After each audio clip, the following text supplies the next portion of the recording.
Good morning. আপনারা কেমন আছেন? আশা করি ভালো আছেন। আমিও ভালো আছি। আমার পুজো পাঠ কমপ্লিট, যেহেতু একাদশী গেছে কালকে। চা নিয়ে বসলাম,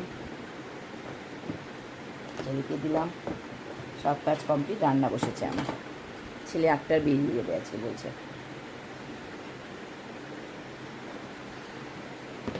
নিরামিষ করবো, কী করবো, তো একটু গোবিন্দভোগ চাল দিয়ে পোলাও করে দেবো ওদেরকে, আর আলু তো। আর আমি একটু পরে সিদ্ধ ভাত করবো। আমার ভালো লাগে না ওগুলো। আমার মনে হয় যে একটু আলু সিদ্ধ ভাত হলে ভালো হয়, মানে উপোসের পরে। তো খিচুড়ি খাবো না এই গরমের মধ্যে, খিচুড়ি খেতে ইচ্ছা করছিল না। ওই ছেলে ডিউটিতে যাবে, সারাদিন থাকবে, জল খেতে ইচ্ছা করবে ওর। ওর কথা মাথায় রেখে আর করলাম না। আর পোলাও খুব ভালোবাসে ওরা। কাজু কিশমিশ ছাড়া করছি, ঘরে নেই, মানে ঠাকুরের ওখানে আছে প্রসাদে, এমনি আমার রান্নার জন্য নেই। মাসের শেষ না, সব বাড়তি।